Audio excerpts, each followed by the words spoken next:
Enough, Susan, my mom shouted, her voice quivering with frustration as she leaned forward, her glare cutting through the tension like a blade. The ornaments on the Christmas tree sparkled faintly under the dim glow of the living room lights, but the festive warmth felt cruelly hollow.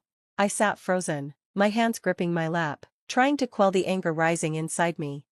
You always have to make everything about you, my dad added, his tone sharp enough to sting. The words hit harder than I expected, and for a moment, the only sound in the room was the faint ticking of the clock on the mantel.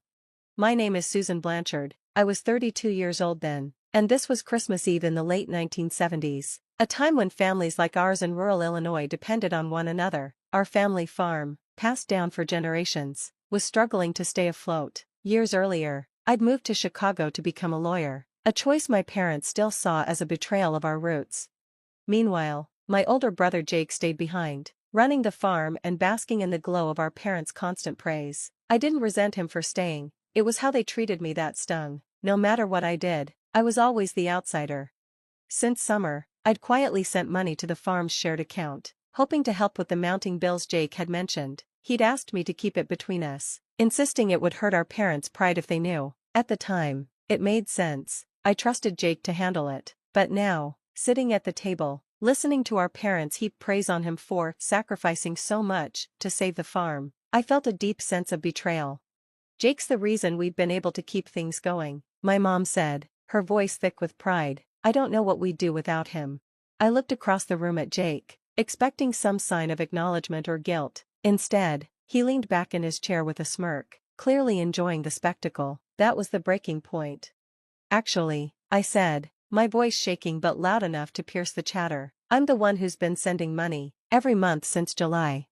My dad scoffed, shaking his head as if I'd just said something absurd. Don't start making things up, Susan. Jake's been here day in and day out, working his tail off for this family. Why would you even say something like that?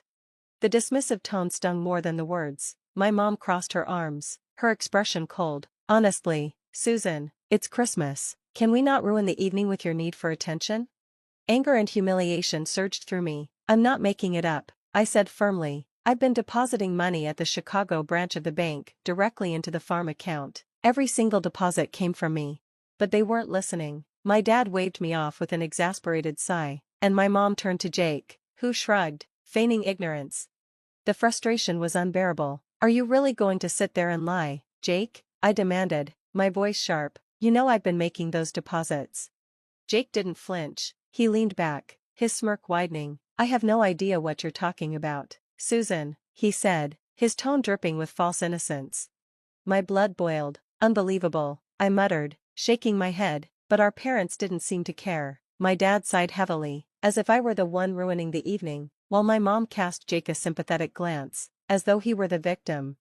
I stood, my chair scraping against the floor, and locked eyes with Jake. You know exactly what I'm talking about, I said, my voice trembling with anger. Those deposits weren't small. You've been letting our parents believe you're some kind of hero, when all you've done is lie. If you don't admit it now, I'll leave first thing tomorrow, I said firmly, my voice steady despite the storm of emotions roiling inside. I'll go back to Chicago and get the proof myself. Jake shrugged, leaning back in his chair with infuriating nonchalance. You're wasting your time, Susan, he said with a chuckle. Whatever story you've cooked up in your head, go ahead and prove it.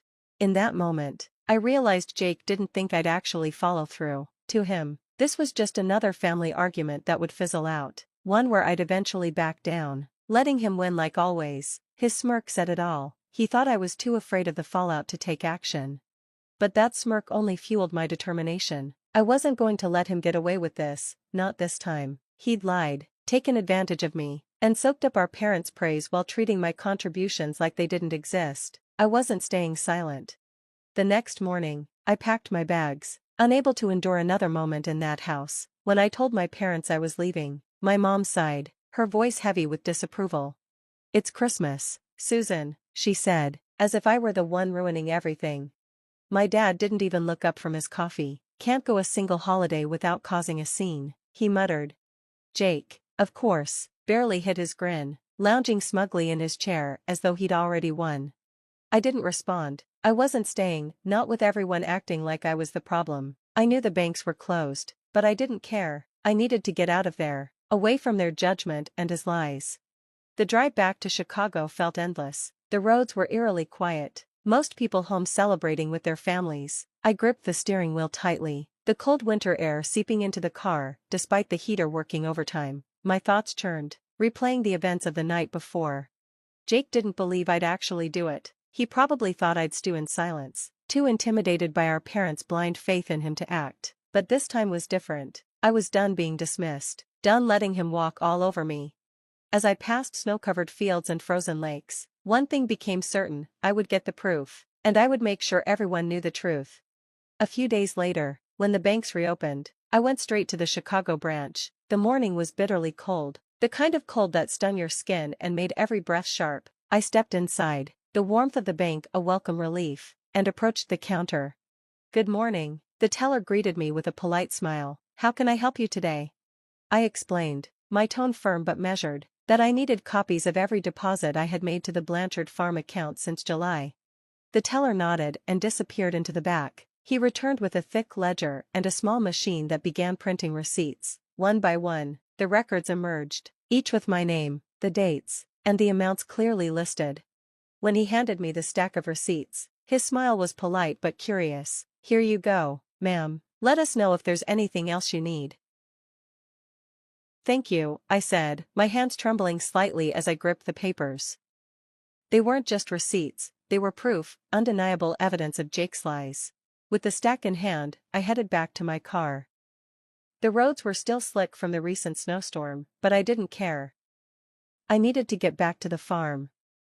The receipts sat on the passenger seat, neatly stacked and secured under a small paperweight I'd grabbed from my desk. Every time I glanced at them, my anger reignited. Jake really thought he could get away with this, and worse, that our parents had so readily taken his side. The drive back felt longer this time, the farm seeming farther away with every mile. As I passed through quiet towns and frozen landscapes, my mind raced, replaying every dismissive comment, every smug grin Jake had flashed during Christmas Eve. By the time I pulled into the long driveway leading to the farmhouse, adrenaline was coursing through me. My hands trembled as I gripped the wheel, but I knew one thing for sure: I wasn't leaving until they saw the truth with their own eyes. I walked into the house, the receipts clutched tightly in my hand, the cold from outside still biting at my coat. My mom was in the kitchen, stirring a pot on the stove, while my dad sat at the dining table, the newspaper held in his usual grip. Jake leaned against the counter, casually eating an apple, looking as smug as ever. They all turned to face me as I entered, but I didn't wait for any of them to speak. Instead, I strode to the table and dropped the stack of receipts in front of my dad. "There," I said, my voice steady but firm. "Every deposit I've made to the farm account since July. My name, the dates, the amounts, it's all right there." My dad frowned, setting down his newspaper as he picked up the receipts. He started flipping through them, his brows furrowing deeper with each page. My mom wandered over, wiping her hands on a dish towel, her expression a mix of curiosity and skepticism. Jake stayed where he was, but I noticed his smirk falter, just for a second. This can't be right," my dad muttered, scanning the pages again. "Why would you do this, Susan?" My mom's lips thinned as she leaned in to see for herself. "Jake said he's been covering everything," she said, her tone laced with confusion and disbelief. I turned to Jake, locking eyes with him. "Well, Jake?" I asked, my voice sharp. "Are you still going to lie about it now?" Jake chuckled, tossing the apple core into the trash with a casual flick of his wrist. "Susan," he said smoothly, "I don't know where you got those, but they're not real. You probably forged them to make me look bad." His calm, mocking tone churned my stomach. I glanced at our parents, expecting, hoping, for a flicker of doubt, but all I saw was their disappointment aimed squarely at me. "Susan," my dad said, his voice low and angry, "what's gotten into you? This is a new low, even for you." My mom grabbed the stack of receipts, holding them like they were contaminated. "Did you think we wouldn't see through this?" she asked, her voice shaking. "Jake's been here every day, working to keep this farm alive, and you," she jabbed the receipts toward me, "you come back with some phony papers and expect us to believe it? You've always been so desperate for attention." The tightness in my chest threatened to break me, but I fought to keep the tears at bay. "They're not fake," I said, my voice trembling with controlled anger. "You can call the bank yourself if you don't believe me." But they didn't even consider it. Instead, they stood united in their unwavering defense of Jake. My dad tossed the receipts back onto the table like they were trash. "Enough, Susan," he said, his tone final. I stared at them, stunned by their refusal to even entertain the truth. "I can't believe this," I said, my voice rising as the weight of their disbelief crushed me. "Even with the proof right here in black and white, you still defend him? I've spent months helping keep this farm afloat, and all you've done is give Jake the credit and call me a liar." Jake crossed his arms, leaning against the counter with that infuriating smirk. "Don't be so dramatic, Susan," he said with a shrug. "You've always been jealous. This isn't any different. That was the last straw." "You know what? I'm done," I said, my voice breaking with anger. "Don't expect me to ever come back here. I've had enough." My mom's face tightened, and my dad shook his head in disappointment, as if I were the one in the wrong. Without another word, I turned and walked out, slamming the door behind me. The cold air hit me like a slap, but it was better than staying in that house another second. By the time I got back to Chicago, I'd made up my mind. No more bending over backward for people who refused to see the truth. The first thing I did after unpacking was call the bank. "No further transfers to that account," I told the teller, my voice steady, despite the anger bubbling beneath the surface. It felt strange, like cutting a cord that had tied me to the farm for so long. But it also felt freeing, like I was finally letting go of a burden I never should have carried. At first, I thought I'd feel guilty. I didn't. Every time I thought about Jake's smug face or our parents' blind defense of him, my resolve only strengthened. Let Jake handle the farm. Let him be the hero he pretended to be. I wasn't going to keep throwing money into a place that treated me like an outsider. 6 months passed in silence. Not a phone call, not a letter, nothing. I focused on my work and tried to push the anger and hurt aside. Then, one summer afternoon, there was a knock on my apartment door. I wasn't expecting anyone. When I opened it, I froze. Standing there were my mom and dad, looking tired and hesitant. My dad cleared his throat. "Can we come in?" he asked, his voice quieter than usual. My mom clutched her purse tightly, her lips pressed into a thin line. Part of me wanted to slam the door in their faces. But curiosity won out. I stepped aside and let them in. They sat awkwardly on my couch, glancing around like they didn't know where to start. "What do you want?" I asked finally, leaning against the armrest of a chair with my arms crossed. Whatever they had to say, I wanted it out in the open. My dad stared at the floor, his voice low and hesitant. "Susan, we owe you an apology. A big one." My mom nodded, her grip on her purse so tight her knuckles were white. "We were wrong," she said softly. "We didn't believe you when you tried to tell us the truth. And, we need to make this right." I crossed my arms and leaned back in the chair. "Go on," I said, my tone sharper than I intended. My dad let out a heavy sigh. "After you left, things started falling apart on the farm, bills piled up, equipment broke down, and the crops didn't bring in enough to keep us going. At first, we thought Jake had it handled. He kept saying he'd figure it out, but he didn't, and when we pressed him, he trailed off." Glancing at my mom. Her eyes were brimming with tears as she picked up where he left off. "He confessed, Susan. He admitted it. You were the one making the deposits all those months. You were the reason we stayed afloat." She hesitated, her voice trembling. "We couldn't believe it, not just that he lied, but that we didn't listen to you when you tried to tell us. We're sorry, Susan, truly sorry, for not believing you, for how we treated you, for everything. You didn't deserve any of it." I stared at them. For the first time, I saw something in their faces I hadn't expected, genuine shame. My dad met my gaze, his expression heavy with regret. "We're asking for your forgiveness, Susan," he said quietly. "I know we don't deserve it, but we had to come here and tell you the truth. You saved the farm, and we owe you more than an apology." For a moment, I let their words hang in the air. Part of me wanted to let the silence stretch on forever, to make them sit with their guilt, but instead, I asked, "Where's Jake?" My voice was calm, but anger simmered just beneath the surface. My mom exchanged a nervous glance with my dad before answering. He's still at the farm. He wanted to come with us, but we thought it was better if we spoke to you alone first. My dad nodded, shifting uncomfortably. He's been keeping to himself since he admitted everything. I think he knows there's no excuse for what he did. He's ashamed. Ashamed? I repeated, letting out a bitter laugh. That's rich. After months of letting you believe I was a liar? After taking credit for everything I did to keep the farm running? My dad looked down, his face pale. You're right, he said softly. We let it go on far too long. That's on us as much as it is on him. But he wanted us to tell you that he's sorry. He knows he doesn't deserve forgiveness.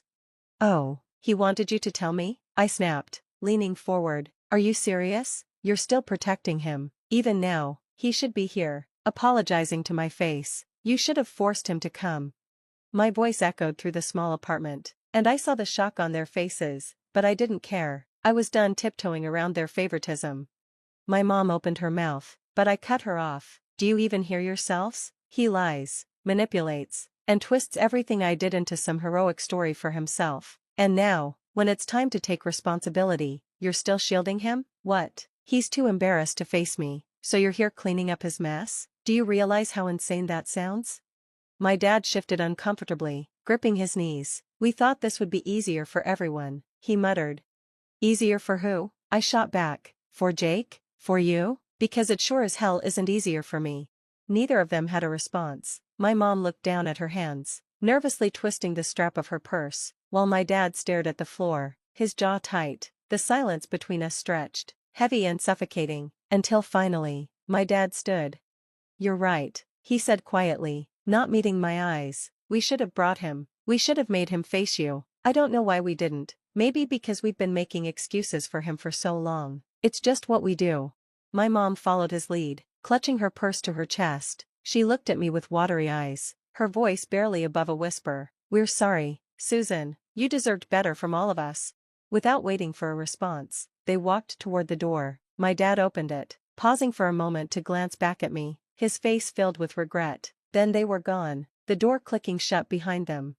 For a long time, I just sat there, the weight of their shame hanging in the room like a ghost. For the first time in my life, it felt like they finally saw the truth. A week later, there was another knock at my door. When I opened it, my stomach turned. Jake was standing there, hands stuffed in his jacket pockets, looking as miserable as I'd ever seen him. Susan, he said, his voice low and hesitant, can I come in? For a moment, I considered slamming the door in his face, but instead, I stepped aside, letting him in without a word. He stood awkwardly in the middle of the living room, shifting his weight from one foot to the other. He didn't sit or take off his jacket. Finally, he spoke. I came to apologize, he said, his voice barely above a whisper, for everything, for lying, for taking credit for the money you sent, for letting Mom and Dad treat you the way they did. His voice cracked, but I stayed silent, waiting. I don't have an excuse, he continued. I was jealous of you, Susan. I've always been jealous. You've done so much with your life, and I stayed behind. I thought if I could keep their approval, I'd feel, I don't know, important, but it was wrong, all of it. Jake's voice broke completely, and before I could say anything, he dropped his head into his hands and started to cry, big, heavy sobs that shook his entire body. It wasn't the kind of crying you fake, it was raw, filled with shame. For a moment, I just stood there, unsure of what to say or do. After that day, something shifted. My parents didn't call right away, but when they did, their tone was different. No defensiveness, no excuses. My dad mentioned they'd started handling the farm finances themselves. My mom let it slip that Jake was working to make things right. It wasn't everything, but it was enough. As for Jake, he stayed out of my way after that apology. He didn't try to fix things too quickly, which was fine by me. Trust isn't something you rebuild overnight. But knowing my family finally saw the truth, and the hurt they'd caused, was enough to give me a little peace.